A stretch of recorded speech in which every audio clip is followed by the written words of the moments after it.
Hey, I'm Janelle. This is toDIYfor. So this week's DIY was a complete disaster and a fail. It didn't turn out anything like I had hoped it would when I originally picked up the piece at the thrift store for a number of reasons. I'll take you completely through that fail and everything that went wrong, but I do think I managed to completely turn this project around, which is sometimes something that you have to do with DIYs. Sometimes they work, sometimes they don't work, sometimes you get a whole new idea. And I'm actually really happy with how this turned out. So let's get into this DIY. So here's what I started with. I picked this up at the thrift store for $9. As you can see, a lot of water damage up here. So I didn't think I'd wanted to stain it because I figured it would show. And I didn't want to just paint this and be done with it. I really wanted to do something different with it. So I decided to start breaking this down. Really simple to do. It's something to keep an eye out when you are going to the thrift store. Can you take something apart easily? And then you know that you can really work with it. So that's what I've done here, and I'm just taking this thing literally apart, tearing it apart a little bit as well. I just didn't really like this shape of the table, so I wanted to change it and make it a round top. So I'm sanding down the legs to get rid of some of the discoloration and prep them for stain. And I wanted to use the circle to be the top. Unfortunately, it already had holes drilled into it.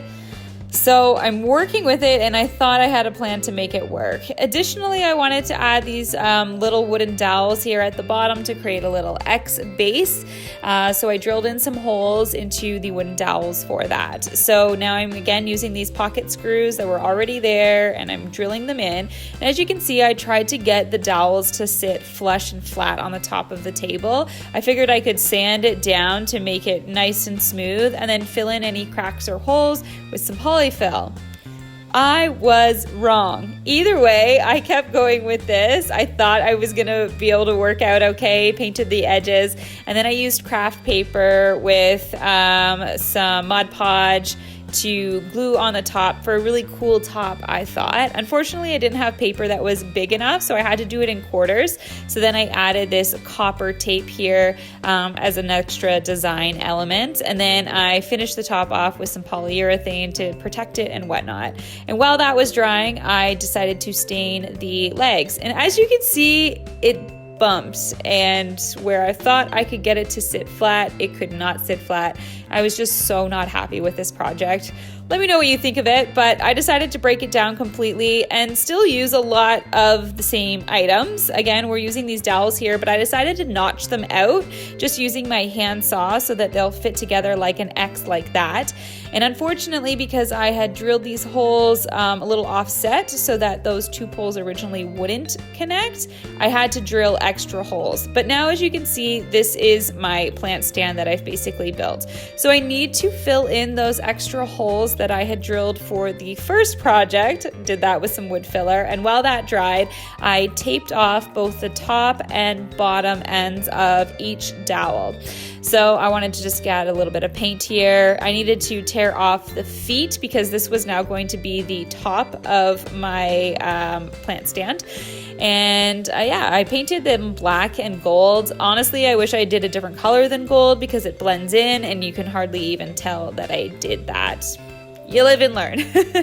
And once everything was painted, you just take some wood glue and you put the dowels into each of their holes. They should fit nice and snug, and the wood glue should hold it. And here's my beautiful plant stand paired with an incredible basket I picked up at the thrift store, and I love this.